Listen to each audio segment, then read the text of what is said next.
All right. Hey, Julia, thanks for coming back on the Rad Fab. Round 3. Always a pleasure. I know. This is our third time doing this. Yeah. I enjoy it every time. It's a race between you, or is race the right word? Competition maybe between you and Constant Greetings? Oh, so JP Lewis and those guys have been on a couple times? JP's never been here. It's been Steve and Pete. And did their bass player come maybe once? I can't remember his name. So this is a very prestigious club that I belong to, as well as the Dad Rockers. Constant Greetings. They call themselves that, so I can call them that. The Dad, yeah. And it's funny because you've done their artwork, right? I did. So I think it was their second album. They recorded it, I believe, with Monopolize. Yeah, they did. There was a photo of mine that they liked that I was taken on Douglas Avenue, and they used that for their album cover. It is a nice picture. So we're all related here in St. John. And they did both the record. They have 2 records now. They did both of them with Corey, but not in his studio. I think they went out to like a cabin they own, or one of them owns, or something. Cool. And he took his gear out there, and they kind of did a. Who does that? Blue Rodeo? Do a Blue Rodeo kind of approach. Nice. Yeah, very cool. Awesome. Yeah. So I've been on 3 times. They've been on 3 times. No. You're in the lead now. I'm in the lead twice. I win. This is the challenge. I love it. I'm issuing the challenge to them to come on again. Yeah. Well, I'm trying to finagle an invitation to get on this show that I heard here on Saturday nights. It's Moondog Rastafari. No, what's his name? It's Astro Tripper. Moondog Astro Tripper and Scott Nightingale. Those guys have an amazing show on Saturday nights. Like, I was listening to that. They were playing like Johnny Kidd and the Pirates. They were playing like all this cool stuff, like Stones tracks I'd never heard. I love that show. That's one of my favorites right now. So that's wicked. I want them to invite me. Maybe they'll hear this and invite me on their show too. Maybe they will. Yeah. Yeah. Maybe you might know a guy who could poke them in the arm. You know? I feel like we've got to do it now. Moondog, they're one of our newer shows too. Yeah, well, Moondog's been around for a while doing shows here, and I see him in town quite a bit. He collaborated on a zine, actually, a cut and paste kind of production back in the 90s, I think, with some folks around town. Okay. And so we have a shared interest in radio and zine making. Zines. Yes. So next time I run into him, I'll steal that cred from you and say that to him, and he'll think, oh, you're cool, you're in the zines. Well, you're like a Sussex guy, right? So you can't know all this stuff, but I can help you out with some local knowledge. Yeah, local knowledge. Yeah, I did come to St. John back in the day quite a bit. Like, we used to come see All Gone Dead quite a bit. I remember All Gone Dead very well. I remember them, yeah, and Dissentia and the Organizers. Of course, the Organizers. I mean, in that era, Judd Crandall was wearing like this get-up, like a old British Army officer's coat, and it was very Sergeant Pepper, but the music was like rad. Yeah, it was really cool. Yeah. Good times. Well, speaking of zines, since we mentioned it, let's talk about issue. Do you call it issue 4 or edition 4? How do you call it? It's issue 4, the fourth number, if you want to be cool. The 4th number. It's burning off? Yeah, so it's burning off. We started back in August. It's about monthly community zine, free. All local stuff, like all local poetry, essays, artwork, comics, photographs. And it's really been growing like you would not believe. We have had so much interest in this thing, and especially number 4. So we're talking, it's going to, by the time you're hearing this, dear listener who's out there right now, we are going to be past Valentine's Day. But today, when Jay and I are actually talking, through the magic of radio, you're hearing a conversation that we're having on Valentine's Day. That's right. So this issue is all about love. And desire and the things that we want and we can't have. There are stories of murderous desire, of sexual desire, and how to fall in love too. So how to fall in love both with yourself and with the place where you live, which I think is pretty cool. Yeah, I love that. And, stuff we desire and maybe can't have. Garlic fingers is, I know we talked about this just a second ago on a different show. Garlic fingers are up there, man. So like in the beginning of this issue, I thought, what is something that everyone can relate to, like an experience of desire? Because not everyone's really like romantically motivated or has that experience of burning desire for another person. But I think everyone, like every single person, at least on the East Coast, can relate to that feeling that you get, 12 o'clock at night, 1 o'clock at night, when you just need a garlic finger. You just need that sweet, sweet garlicky goodness with like some donair sauce on the side. Yep. And you might not live in Grecoville and you can't have it, Yeah. Like that feeling of desire for the garlic finger, I think we all can relate to. Absolutely. Yeah. And I love that you call them garlies. Like in my world, we call them G-fings. G-fings is a completely acceptable term as well. But garlies, I'm getting into that parlance. Garlies. Yeah. You're gonna do that now. It's got the East Coast R on it. Garlies. Garlies, right? The garlies. Yeah. I'll challenge you. Maybe I can challenge you. Maybe. Have you been to Pizza Stop in Sussex? Pizza Stop in Sussex. I've been to Pizza Shack in Sussex, which used to be where the Royal Bank building is. Yeah, it's like the optical store. It's like Pizza Shack. This is totally different. Pizza Stop is like this tiny little place behind the Scotiabank. Oh. And it's been operated by, I believe he's from Lebanon. for like 20 years, just hanging out in and his donairs are off the charts. But I challenge anyone to go down to Sussex just to get his garlic fingers. Sometimes me and my wife will drive down just for his pizza and garlic fingers and turn around and come right back to St. John. Okay, so like, have you been to Big Daddy's? I have been. It has been a few years. Okay, Big Daddy's is my jam right now. Okay. But if it can give Big Daddy's a run for its money, I will absolutely drive to Sussex for that. I mean, I'm a Sussexer, and it's been around long enough that I would go, in high school, I would go to lunch breaks to this pizza place and grab a slice. It stood the test of time. Absolutely. And they don't even have a sign anymore. Their sign fell off. But like they do so well, I guess they just don't even care. They don't even replace the sign. They don't need a sign. If you're doing that well, like in Sussex especially, everyone knows that you're there anyway. Yeah, it's beautiful. And their donair sauce is like off the charts. Do you know how you make donair sauce? My wife can make donair sauce. Okay, so I used to work at Samba Brazil in Fredericton. I was a line cook. No way, with the cream cheese crust? Yes, with the cream cheese crust. Okay, so like all through my my schooling at UNB in Fredericton, I was a line cook. I worked at the James Joyce Pub. I worked at Samba Brazil. I worked at Luna Pizza, Crumbs Cafe. I worked all kinds of restaurants, right? Cool. And I learned at Samba how to make donair sauce, and it is the most ungodly creation. Sugary, right? Well, it's got. I'll let people in on this. Yeah, describe it, because I haven't seen my wife make it. I just know she can. Okay, so if I got this right, and I think I do, because I did it a few times, you get evaporated milk, right? Like in the cans. Mm-hmm.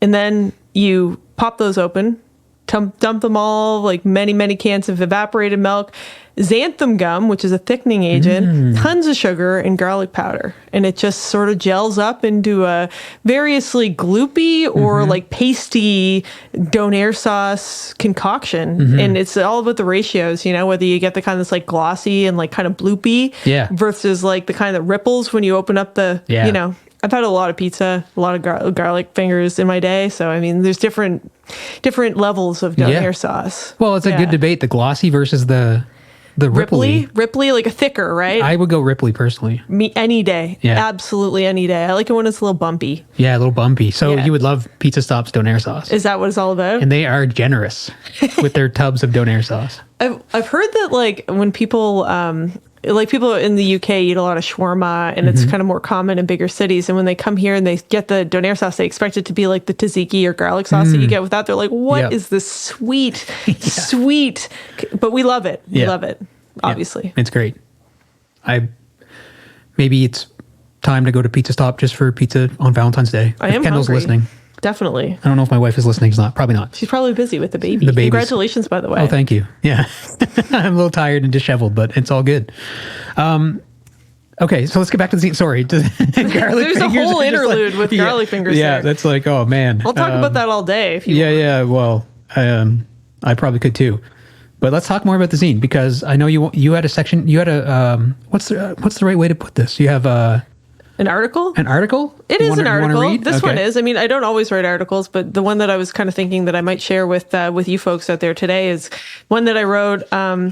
It's a little long, but I think you can we do it? We can do it. I'm fine. Yeah, I don't mind. We have all the time in the world. So anyone listening on like Spotify or whatever, they can hit that stupid 15 button, They can. That you hit they when won't you hear though. promo. Once I start, they're gonna love it. Okay. So this is a story I wrote for the fourth issue of It's Burning Off, and it's called How to Fall in Love with St. John. Okay. But to be honest, it works for anywhere that you live, whether it's Sussex, Bocabec, Hampton, wherever. Can you tell me what page it's on? Because I'm sure there's going to be listeners holding the zine already. All right. So the pages aren't numbered. Oh, they're numbered. Okay, I mean, I'm not that fancy, Sorry, but like, if you flip past the censored classical art photo of Cupid and Adonis making out, it's on like the second page. So. Oh, okay. That's easy to find. All right. So how to fall in love with St. John.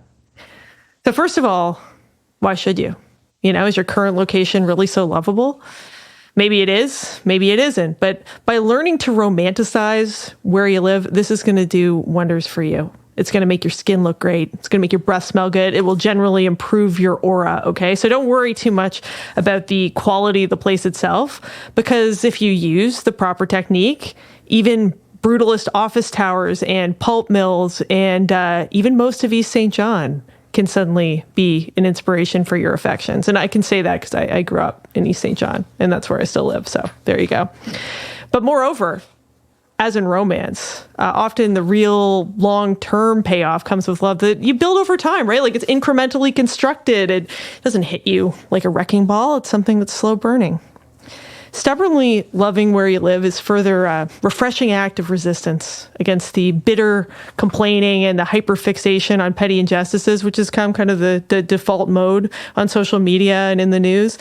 So anger over roads and airlines and politicians and the service at the restaurant, whatever, the fact that other people exist. Everyone's mad all the time. And it's so bad that we've actually forgotten how to just chill and sort of enjoy the small pleasures wherever we are. So because I believe, and I know my co-collaborators at the zine believe that the grass is actually greener where you water it, we present you with this list, I guess, of 4 strategies to assist with your metaphorical lawn maintenance. So you ready, Jay? Should I download them? I'm ready. Okay, number 1, eye contact. Notice things. Notice everything, whether it is the birds, the tides, the appearance or the disappearance of for sale signs in your neighborhood, weird things that you overhear on the bus, your neighbor's new lawn art. For whatever reason, you and all these at first kind of mundane seeming things and people and places exist in the same obscure corner of the planet. And all the 4.5 billion years of history of Earth, like of all the things that could have gone on, this is what's going on. So look your surroundings in the eye. You know, this is nothing less than a superpower in this world that we have that's like addicted to apps designed by billionaires to suck as much of our attention as they possibly can. You know, I'm not dissing apps and the internet because they too, of course, are a source of community, but our richly textured, deeply flawed real world, this can't be missed. It can't be rivaled, whether it's the mist rising over a melting snowbank to reveal a single red stiletto that somebody lost on a night out, whether it's an astonishing, beautiful magenta March sunset over Long Wharf or Fort Howe, or maybe it's just like when you're driving down the road and you suddenly make eye contact with like a fox or like a raccoon. It just looks at you and then it runs away. You know, no one else is going to see that. That's only happening at that moment, right?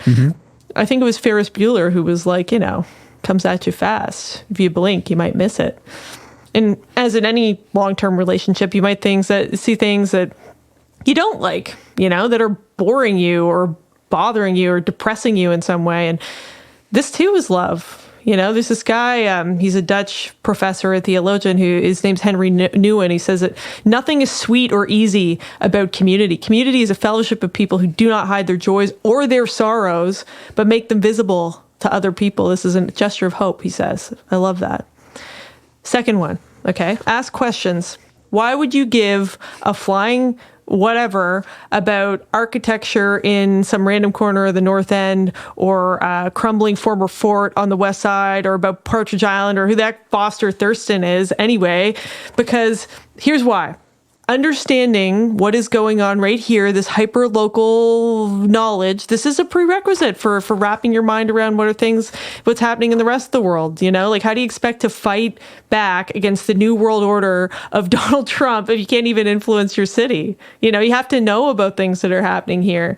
And if you fail to do this, like if you fail to make inquiries about the people and places and things that you see every day, it's kind of like every woman has had this experience. I'm sure you've not had this experience, Jay. But when you go on a date and the person doesn't ask you a single question, it happens all the time. Really? They just talk and talk, you know? So are you going to be that person who doesn't ask any questions? No, you're not. So eye contact, you know, you got to explore things. For example, behind the old museum on Douglas Avenue, you might discover there's a steep path that runs down to Marble Cove. I don't suppose you've been there, Jay? I've been in the park beside it, but I haven't been there yet. You will, though, once you hear this, because, you know, you go down this path and at these weird intervals, there's these huge concrete rectangles and they've got metal rivets on them. And it looks kind of like a bridge, except it's not because it's like on the steep hillside. Anyway, so you go down there and you might think, wow, this is kind of weird. Like, what are these things? Like, what are the concrete things and why are they here? And what was this place, you know? Where does it go? Why is the path here? You might start to wonder about this, you know? You might Google it. There's nothing on Google about this. You got to go ask people, you know? You might meet this old neighbor who's like, yeah, that used to be the blah, blah, blah. I still haven't figured this out, by the way. So if anyone is listening and knows what the concrete things are, like, please contact me.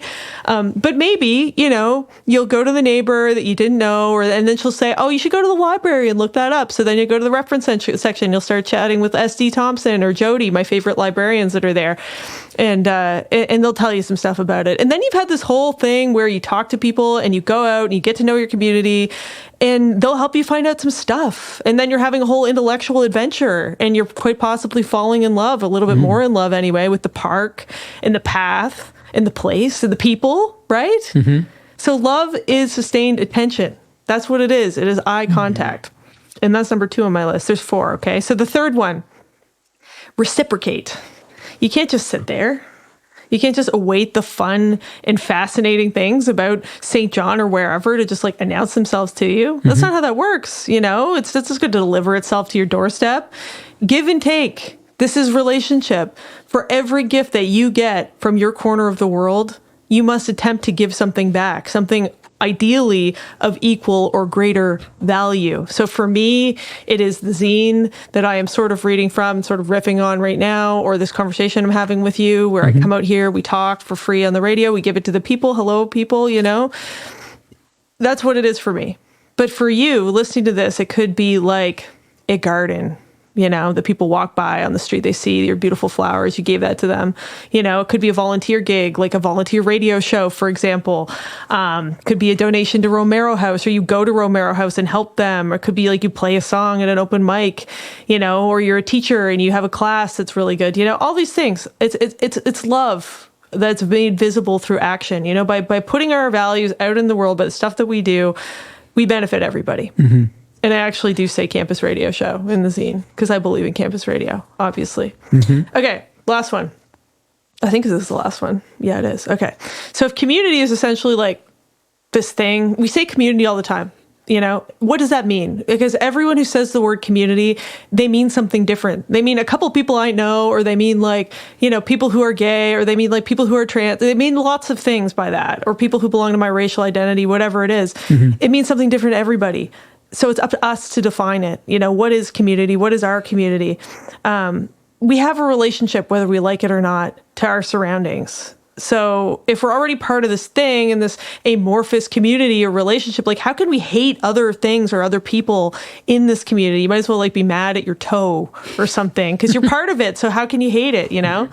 But it's tricky because, as you know, and as I know, like people love to hate on things in the community. They love to say, oh, this person, they like, you know, messed this up and they're doing it wrong and they made me mad and they didn't do this. You know, people love to complain, like I said at the start, you know?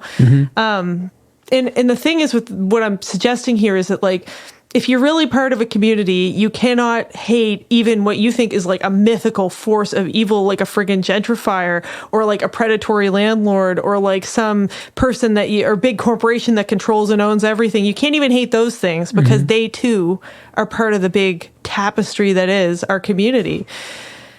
To actually spend your energy in your one wild, precious life hating those other parts of yourself, essentially, because we're all here together, like it hurts only you. It just hurts you, you know, because you in a small place like this, like you are going to be condemned to running into them or at the Tim Hortons and or like seeing social media updates about their nefarious activities, or you'll just be minding your own business and you're going to get like reminded again and again of this. So you got to work on yourself and like get over it, you know, because that's what it means to be part of community for real. And you can kind of see why some people aren't up for that and they just want to like move to Toronto or like Montreal and just be anonymous and not have to deal with all the same people all the time. But we do. This is what we signed up for. Real love requires that kind of maturity and long-term thinking. So I end by saying this, you know, whether you are new here, whether you are sick of it here, whether you never go anywhere, or you never think about any of these concepts that I've just outlined, guess what? You're here anyway. You know, you're already part of a relationship. So we all have to ask ourselves, what will your part be? How do you love the place where you live? Wholeheartedly. You have to. You love it courageously because our lives depend on it.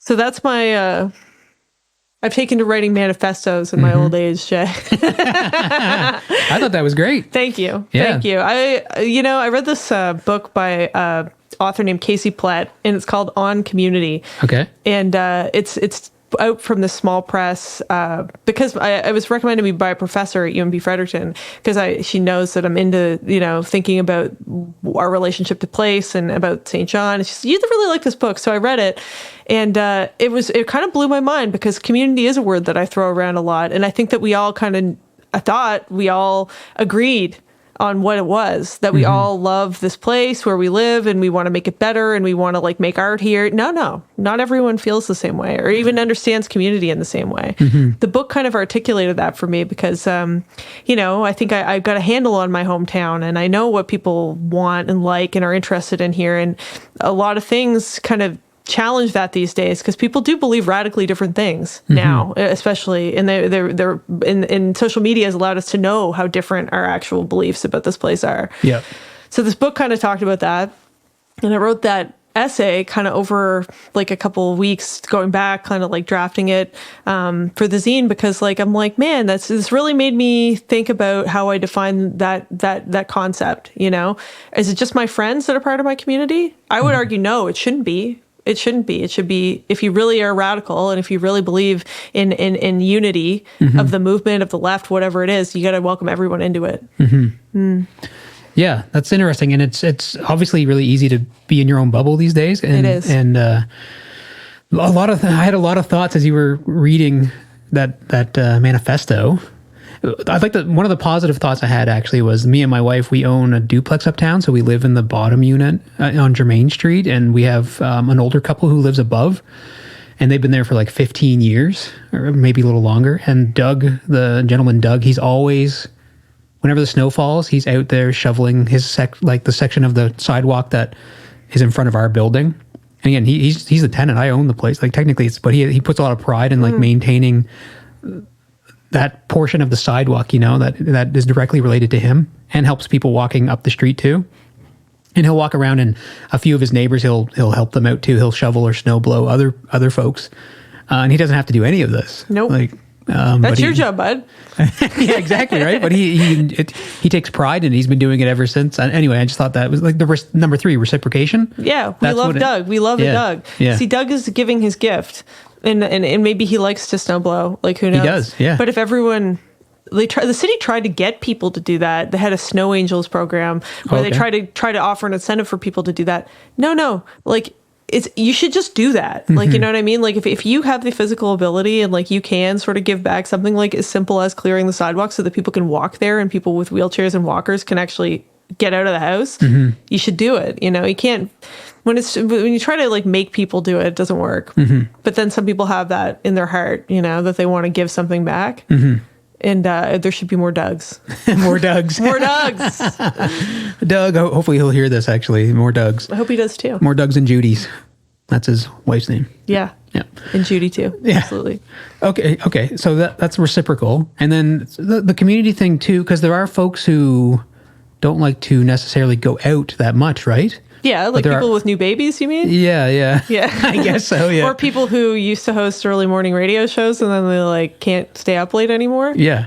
They don't go out. Yeah. So what makes let's use the word recluse just because it's an extreme word. Yeah. What does a community mean to a recluse? You're still here. You're still here. And also reclusiveness or reclusivity is not a permanent condition. That person likely, unless they're a real otaku who's never left the room, in their life, it comes and goes, right? There could be something that would motivate you to stop being a recluse. But what it means is that you still have something to offer. And even if it's not a regular offering or a highly public offering, the ones that maybe you or I would make, it still counts.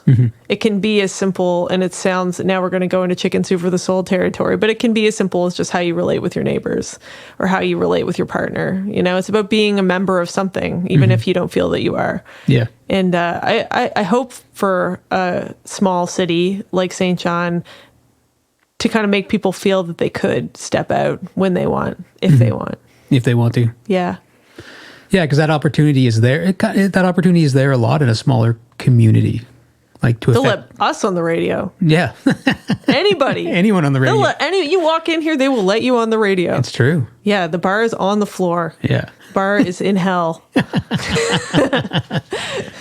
Yeah, that's great. So, I mean, that's one of the reasons why I do a show is because I don't get out as much as I used to.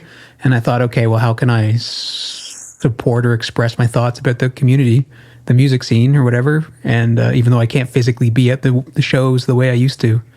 So I know a lot of people who feel that way, myself included. Like I have all the love and all of the like deep respect for all the people who get out there and do sound and play music and do all the things at shows and have venues like Haven and like any, like I love it. Can I actually go always? Not anymore, because I'm old, my friend. Like I'm so old. I'm almost 40, and and there comes a time in life, and you young people listening to this, if you're young or if you're old, you'll feel me. There's something that is so deeply beautiful about being at home after a long week of doing whatever you do. Like, I mean, I respect the scene so much, but I try to give back in other ways, like a zine. I can do that. Yeah. It's all about what you can personally do. I used to kind of beat myself up about it. I'd be like, oh man, Taco Pica, it closed. Maybe if I had supported it more, like you think, I hope everything's going well at Haven. Like I don't go as much as I should, but we all have gifts. And even if it's not going to the show, you, by profiling local musicians or doing your part, like I try to do my part by like writing about our place where we live. I don't want to say community because we just said that notion is flawed, but yeah, people feel guilty, I think, sometimes because they're not doing things a certain way. No, do something, do anything. It's better than nothing. Yes. Okay. I agree. What's the kind of like the origin story of the zine? This is issue 4. Yeah. So what was the main motivation to get, because you used to do zining. I did. Is that a word, zining? You used to do zining back in the day. Okay, so back in 2013, I started a zine called Hard Times in the Maritimes, and that ran for 2 years. It was also like monthly. It looked just like this. In fact, people call this Hard Times all the time because, they remember the old days. But now this one started because, for local listeners, I was for many years the host of a radio show on CBC Radio 1. And I decided that life was no longer serving me, to be honest. I needed a change. I decided that teaching was going to be my new career. And so I left, that form of media. And I still really felt like I needed an outlet. Like I had stuff to say that maybe didn't meet the journalistic standards and practices of CBC Radio 1, but it might fit of something of my own. Okay. For so long I was like writing all the stuff that I had to write or that other people wanted me to write about, stories that I was assigned, stories that fit within the mandate of that job. Okay. But there's way more to me than just that job, So the zine started from there. And then people just like love it.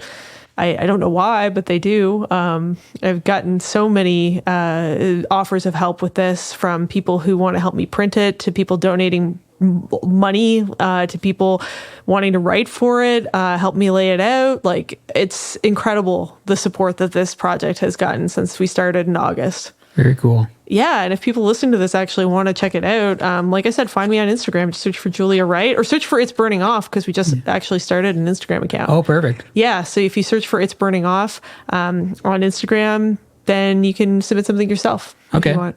I just happened to be looking at the last page too, where it says now accepting submissions for It's Burning Off 5. Yeah, number 5 is going to come out sometime in the spring. So it's a lot of work putting this together, because I'll just describe it if you don't mind. Like, yeah, go for it. Like this is a pretty analog production. We use typewriters to do it. Cool. People ask sometimes, like, is that a font? Like, what font do you use? No, that's a typewriter. Like, we have a couple that we get fired up. My zine maker, Hidea Abraham, she actually types all of this. Like, we have a couple of typewriters, one of which was like given to us by this guy who just saw me on the bus and was like, "Are you making that zine? Is that you?" And I was like, "Yeah, I am." He's like, "I have a typewriter that my wife wants me to kind of get out of the house. Like, do you want it?" I was like, "Yeah, of course I want it." And it is the nicest, coolest, huge old Underwood, beautiful typewriter. We use that for this issue, cool. For this article that Nat Hicks wrote. I'm showing it to you right now. It's called How to Summon a Demon. How to Summon a Demon. It was written on this free typewriter. Okay. Yeah. So people have been amazing. They've really supported it.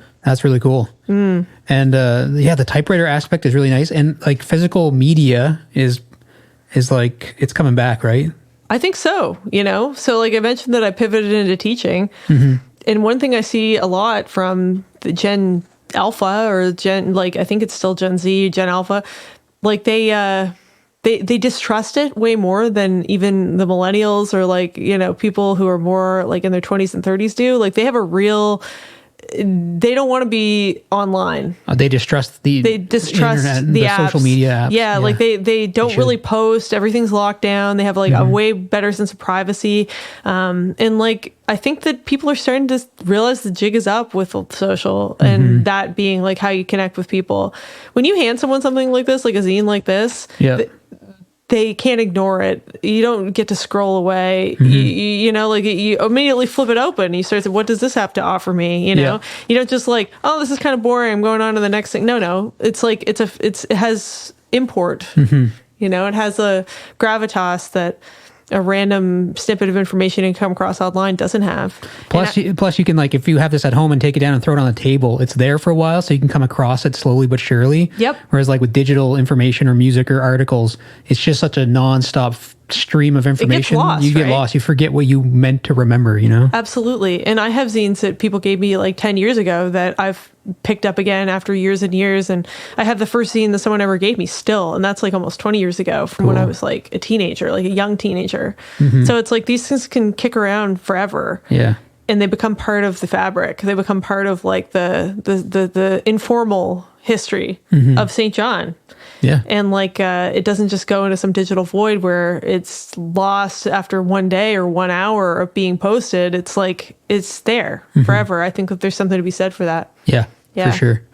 Yeah, I agree. And it adds to, like, you might save these and store them in a box or something, and decades later you'll uncover them, and maybe that's an old man kind of thought. But, no, it's not. But it's weird because I actually have like dozens and dozens of zines that I've made over the years, and I find it weird to look at them again, kind of like looking at your old journals or something. You almost like, yeah, I did that. It's out there now, but other people don't see it that way. Like I don't revisit my old work, but other people do. And I have people, say, I just came across this thing of yours from ages ago and I found it and I loved it. And it all kind of lives on this weird space outside of time when it's in a, physical format. Yeah. Because for the person who discovers it, it just happened right now. For me, it might've been a couple of years ago, but they just found it and it's still very new and current. Yeah. Yeah. That's very cool. And I can kind of like one kind of related to that is like I started buying vinyl and stuff like a lot of folks did, and then I just got like sick of vinyl. I was like, man, this stuff's heavy and I don't really like switching the sides, and it's cool to collect vinyl and stuff. Anyway, so I kind of moved back into CDs, and I had all my CDs kind of packed away. And I'll just mention now, like Second Spin over on the east side, they're like, their CD collection's growing all the time. They're bringing back more and more CDs. Anyway, so I was going through my old CD collection and I came across all these local bands and stuff. And that just kind of gave me that feeling of like I was able to bring it. Of course, it reminded me of like my early 20s. But had that physical media not existed, a lot of those bands I wouldn't even remember because they don't have like they broke up before Bandcamp was a thing, or even MySpace was a thing. There's no online record of those folks ever, you know? Like All Gone Dead, I'm pretty sure. Yeah, no there's chance. I put up a video I had of them playing Sussex. So that might be one of the only things you'll come across on YouTube from them. There's so many ephemeral kind of bands like that were like as big to me as like any huge artist, you know what I mean? That in my personal story, these bands were like Vetch, for example, out of Fredericton in the early 2000s. Like I think we talked about her the last time I was on. She was to me like an icon on par with Tori Amos or like Ani DeFranco, but she was, and is like a Frederictonian folk singer-songwriter. And it's like, for the young developing musical mind, or even, for us now, there's no difference between something that lives online and like a tiny local band that no one knows about. Like it's all about how you responded to that moment and that music. And so, doing your part to document the Sussex All Gone Dead show. It's doing the Lord's work. Before the VHSs fail. I do like to mention that the CDRs are old enough now that they're starting to fail. So anyone who has a bunch of band like CDs like that are on CDRs, it's starting to break down, and the lasers won't read them anymore.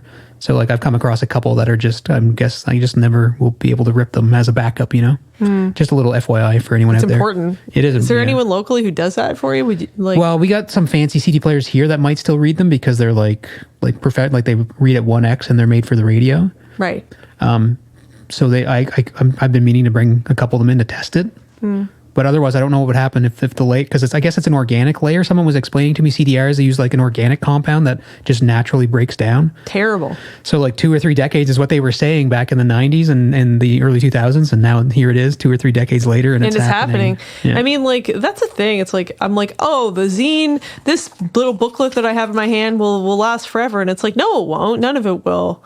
But it lasts differently than digital. Well, stuff. There'll be a few copies that survive. Yes. You know what I mean? Like, they'll be here on that table that you have in front by the on-air sign. Exactly, That's like a whole collage of stuff from like the past 10 years. When they if they ever have to tear down this building or they ever like implode it, the zine will just be like on top of the pile of rubble. I feel like it would survive. It's like a cockroach. I could see it. Yeah. Maybe we could talk briefly, or maybe it doesn't have to be briefly, about your decision to leave CBC. Sure. Because from like an outsider point of view, you would imagine, I know it was a morning gig, but it would seem like a pretty sweet gig. And I would imagine, and correct me if I'm wrong, but you didn't really have like like anything to go into. Way to rub it immediately, right? What do you mean, rub it in? Rub it in. Oh, I quit my job with no plan. No. No, that takes a ton of courage, though. I've done that. Yeah. And it was scary. I've done it at like Samba, Brazil. I think I did that. Okay, but CBC would be like, quote unquote, career. Yeah. Like I did it with the pulp mill. So most people in the St. John would be like, you left the pulp mill with nothing? And you'd be like, you're an idiot. And I was like, well, I don't think. Anyway. It wasn't for you. Exactly. Yeah. So is that kind of what happened? If you want to share that story. I loved it for a long time. Like, especially working in local journalism. I also loved my time in radio at CHSJ and The Wave. The newsroom there, when I worked there, was an incredible experience. Oh, cool. Radio's fun. I was really looking forward to coming in and talking to you today because it is so fun. And you do feel like you have a community. There's that word again. But you have people that listen and that write in and that like the show and that like you on the show and miss it when you're not there. And they really get used to you and attached to you with a daily show, like the one that I was hosting, because like they hear you every day, and you are there when they wake up, you are there when they drive to work, when their kids are having breakfast. You are part of their life for the real diehard daily listener. Yeah. And the hardest part of realizing that I need to leave the job was like, oh man, I'm going to lose that connection with those people, and they're going to be sad about it. And some of them are, you know. But for me, I realized that there are other ways that I need to write, and there are other ways that I need to talk to people, whether it's on the radio or on a podcast or whatever it is. The thing is with working for the public broadcaster is that it kind of is all consuming. It owns your life. Okay. You can't be politically active. You couldn't, for example, decide that you wanted to serve on a city board or committee. You couldn't run for office. You couldn't support or not support or criticize any politician. You couldn't, any decision made in the city, you couldn't publicly voice for or against it. You can't say that you think that there's a genocide happening in Gaza. You can't. There's a lot you cannot say. There's a lot that you cannot express. Okay. It's good because journalism needs to be impartial, and those rules need to exist. They need to exist in order for people to trust, to whatever degree they still do trust, the media. Because you have to try to take your bias and completely erase it. But for me, this is an increasingly polarized world. And to not have certain views that you express publicly about the way that things are is wrong to me. You know, to say that I think what I think of the current political situation in the United States, for example, to just be able to express kind of without restraint how you see the world. I think it's more important to me now than ever. Okay. And even though I'm not, you know, marching in the streets with my political views, I wanted to see what would happen if I was let off the leash. Okay. So now I am. Okay. Now you're running wild. So how's it been? Have you done anything you regret? Like it's scary. Not yet. I'm thinking about it. Like, okay. I mean, I'm thinking about the things that really matter to me. I'm working some of that out in the pages of my zine. Yeah.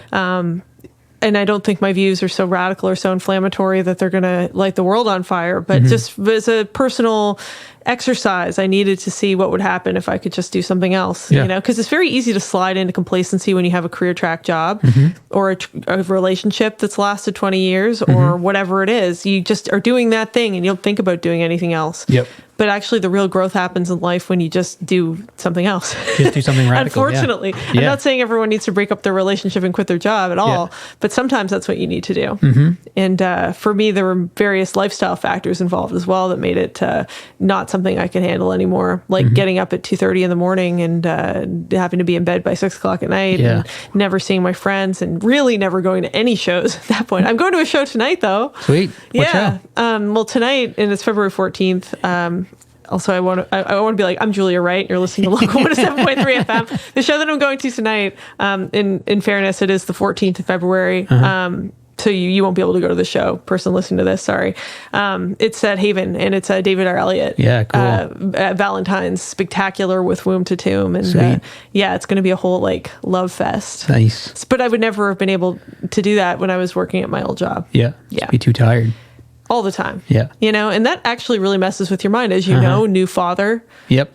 How tired are you? I'm pretty tired. Do your eyes feel weird? Feel weird and just like making silly mistakes.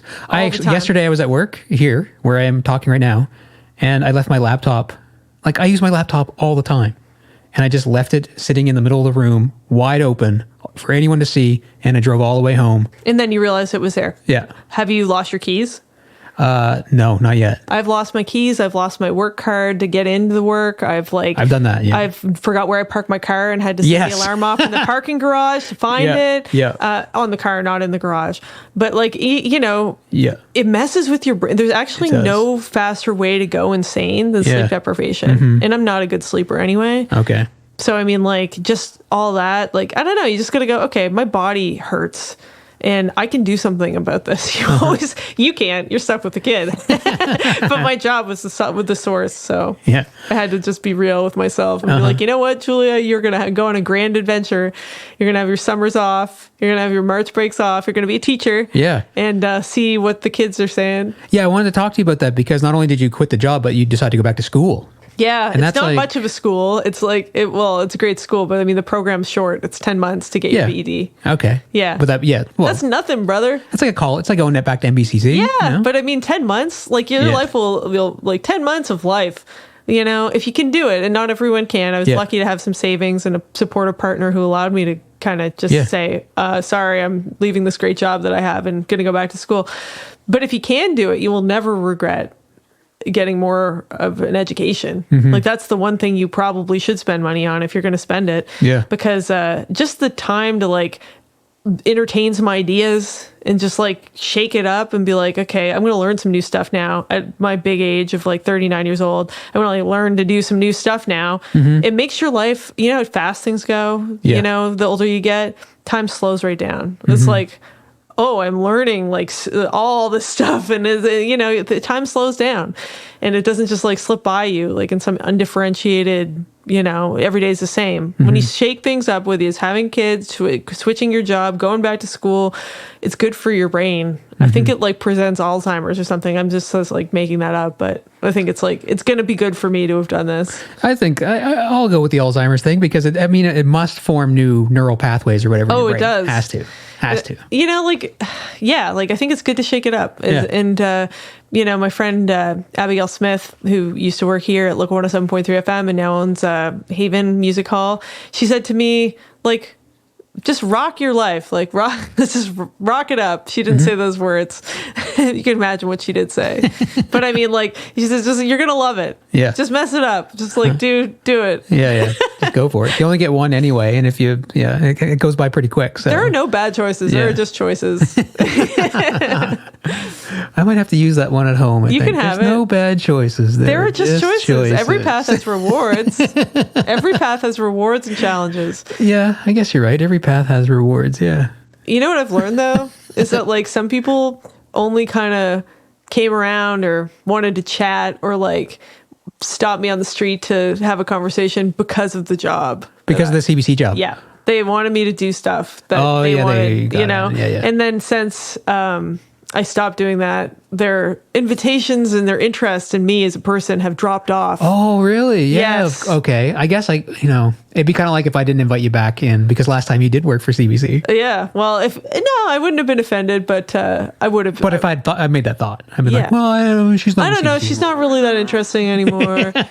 And you never know. I mean, maybe I'm just not that interesting, but it's a thing. Yeah. That's an interesting thing to think about too, though, I guess. So did you internalize that and like feel? I felt relief because then you kind of know what that was. Okay. Yeah, you go, okay, well, I guess that connection that I thought was an actual legit friendship or acquaintanceship or the nice little connection with someone around town, it's like, oh, that was why they were so nice to me. Okay. It was transactional. Yeah. Which isn't necessarily wrong.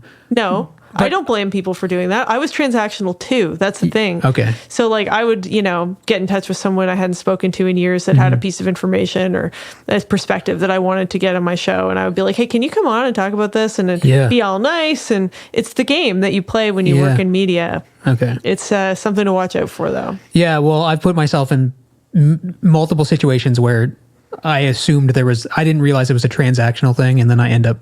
You thought it was a friendship, or like I thought we were like a win-win approach thing, and that turned out to be like a win-lose, and then I was left being kind of depressed or beating myself up, like, how did I not see this? Well, that does happen. Yeah, it's the nature of kind of like this quid pro quo, like where you create the space for people to promote their thing, and you're also getting something out of it because you have a show to do, and it's a highly specialized, weird thing that most people don't get actually, but. You get it, maybe on some level. Yeah, I get it, I guess. And I wasn't just talking about radio, but just like out in like the world, like whether it's like a business idea with someone or like trying to start a project.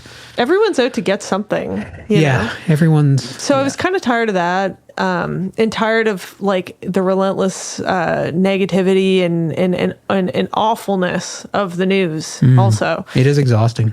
Well, imagine having to mainline that for hours and hours every day, and even in your off time, you're getting a million emails about all the things that Donald Trump has said and all the bad things that are happening with Putin and all of the things. You do have to have boundaries, and that's not something that comes naturally to me when I like something. Like I'll just like do it all day long until I just can't anymore. Whether it's eating garlic fingers or maybe it's making zines too. I don't know, but I do tend to go all out with stuff. Go all in. Push your chips into the center of the table. So now I'm all in with teaching, which is fantastic. Yeah. So what's that? It must be awesome being kind of. I'd like to imagine it's awesome being around like renewed youth or something. Like it is. I don't know. People say all kinds of things about how the youth of today have no attention span and they're completely buried in technology and they can't. They don't have respect and they all this stuff. The old people love to rag on the young people. And I just don't see it. I just do not see it. Actually, some of the students that I've met have been like incredibly polite, driven, cool, creative, awesome people. Cool. I know. It blew my mind how amazing some of them are. That's like reassuring. It made me feel really good to see that because like I was worried there, like and unless you see it for yourself, unless you're like in a high school and you see all what like okay, so I'm going down the stairs. At St. John High School, my old school, and I hear this beautiful music. They're harmonizing. There's someone playing piano. The kids had just decided to just sing and play music together at a piano that was like at the bottom of the stairs. Cool. I sat there and I just wanted to cry. I was just like, no one told them to go do that or to rehearse their thing or whatever. They just like were jamming and having fun. Yeah. And there's a million things like that every day. They put their friggin' life on the line for whatever they want to go after. Like they are so driven, and they have all of the absolute like lack of any irony or lack of like, it's probably not possible to do that we feel at our age. For them, anything that they want, they can go after it, and they see themselves as like the hero potentially in their own story still. And I never want to take that out of a kid, you know what I mean? I want to foster that sense of like, because that's honestly what's going to keep this planet alive longer than the next couple decades. Yeah. Is that true. Kind of big thinking. Yeah. And they have that.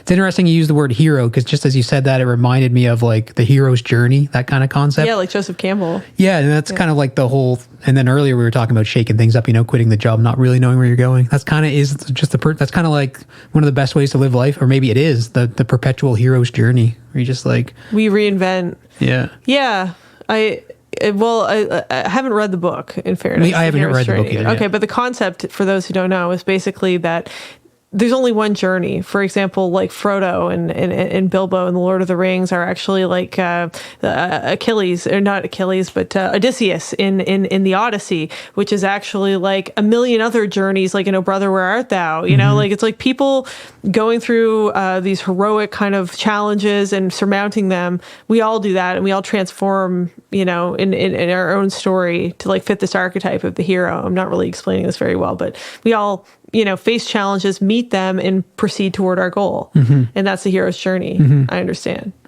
Yeah, that's how I understand it. And it's like, I think some people probably like, and I used to think this way too, is that you expect to end up at a destination and be like, there, I did it, it's done. Never. And like life goes on, but like your satisfaction, like, I don't know, everything peaks and you recognize that it's peaked and you're happy with it. Yeah. But I don't think that's a real thing. Okay, so which part do you not think is real? The part that like, when it's peaked, or what? Like, and being satisfied at the peak, like being able to recognize the peak and being satisfied and being like, okay, I can just kind of like, I've checked all the boxes. Now I can just kind of like put on cruise control and chill out, and everything's gonna be happy forever. It would be kind of smart if you could do that. Like, I mean, I'm not sure whether it was a peak or not, but I felt like, I was 5 years into hosting the show. It was like going really well. People loved it. And I was like, known locally for doing that. And I felt like that was pretty much where I had wanted to be, like 10 years before. If someone had told me that I was doing it, I would have been like, what? Are you kidding me? I'm going to do that? Thrill. Oh my God. Like absolute peak moment. But then, when you actually are doing it, you realize, if you're a creative person, especially, you're like, this is there's other things out there. I know it, and if you're kind of on cruise control, then you lose that inherent drive to keep reinventing. And I've always done that. Like, I mean, all through my 20s, I had a million different jobs, and journalism was actually a pretty late thing that I came to, like when I was like 27. So, I can never get comfortable. I'm just that, Did you ever beat yourself up over, like, I used to think it was like a negative of mine that I couldn't be satisfied. Like, it would be 3 to 5 years and like I'd have to change everything, or like, and sometimes it would manifest in a bad way where I'd like choose to blow everything up, but I didn't realize I was doing this thing. I didn't realize this was my pattern to like go through and mix it up every 3 to 5 years. Did you go to therapy? I've been in therapy for a couple of years now, a few years helpful. At this point. Very helpful. Yeah, it was one of the best decisions I ever made. I don't beat myself up. Maybe I should beat myself up. But I mean, I've also had the ability to stick with something like school, for example. And like, I do have the ability to stay with certain threads in my life. And one of those things has always been writing and communicating with the public, and also like, doing local stuff, giving back to the community. So yeah, I try to keep the guiding light, like if there's a North Star in my life, it's like that, it's those things. So it's not like I blew everything up and I like stopped writing or like stopped trying to do volunteer stuff in St. John. It's like, no, I always had some core things that I did the whole time. And so those things will keep you kind of focused if you have core values that are really important to you, even if you blow everything else up, those things are still there for you. Okay. Yeah. So having a North Star that kind of like jumps around from hero journey to hero journey, basically. Well, the star stays the same. The journey jumps around. Yeah. The journey jumps around. Okay. Yeah. That's interesting. That's definitely one thing I did wrong. When I decided I was done with music, I like put it all in the closet. I was going to sell all my CDs. I was like totally disconnected. Done with music. And that was a huge mistake. What? Oh my God.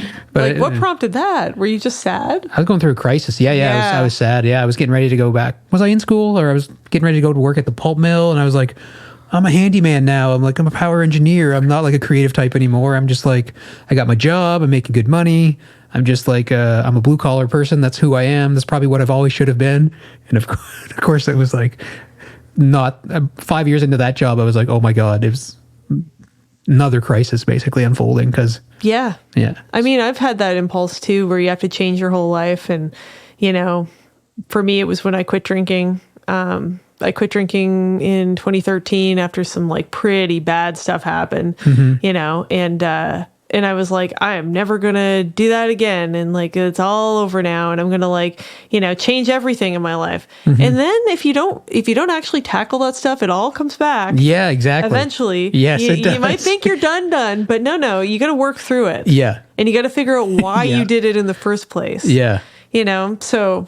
And that's hard. It is. Actually, it's kind of scary. That's the hard too. work, and it is scary. Yeah, it is scary, especially for creative types. I don't know if everyone has it, but I wonder if creative folks deal with it more or. Yes. I don't know. They do. Yeah. They absolutely do. Yeah. We torture ourselves constantly. It's fun.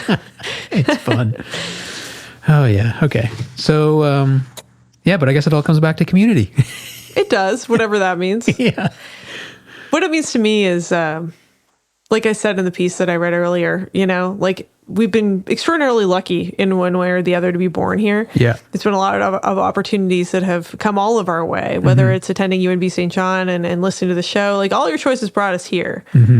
And to try to give back some of the gifts, that's a whole goal. It's the name of the game. You're not going to regret that. Yeah. Pay it forward as best you can. Exactly. Yeah. That's really cool. Well, I think that's a good place to end our chat. It's been like an hour. I always enjoy time flies. Chats. I know time does fly. Yeah, I can see how those podcasts you see online that are like 3-4 hours. I totally get it. You could just be sitting down with someone and you got to go deep because I mean, like, yeah, when you're talking for that long, I mean, things come out. You start saying things that you're like, oh my god, this is therapy. Yeah, talk therapy to your buds. Yeah, awesome. Well. Thanks a lot for coming on. That's number 3. That's a hat trick. All right. And if folks are looking to contribute to It's Burning Off Zine, or they're just curious to find out more about like what we're working on here in St. John, you know, building some community, hopefully, you can find us on Instagram at It's Burning Off, or you can just email me too. I'll answer all your questions. It's julia.wright, WRIGHT.NB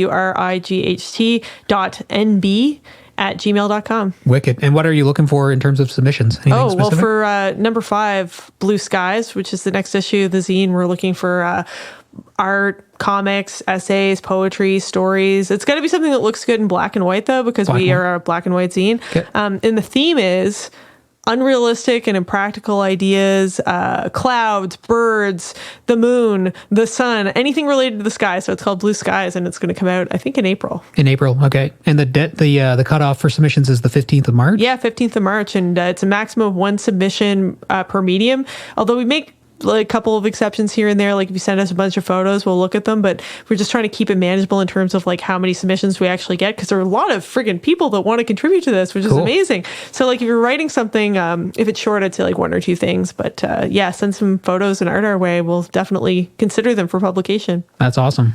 So that's exciting. Anyone can get involved? Anybody. Yeah, there's no barrier to entry. So we look at everything that comes our way. So yeah, again, julia.wright.nb@gmail.com for It's Burning Off Zine. Awesome. Thanks a lot, Julia. Appreciate it. Appreciate you, Jay. Thanks. Until round 4. Yeah. Well, it's coming up at some point. Yeah, that's right. Yeah. All right. Peace. Nice.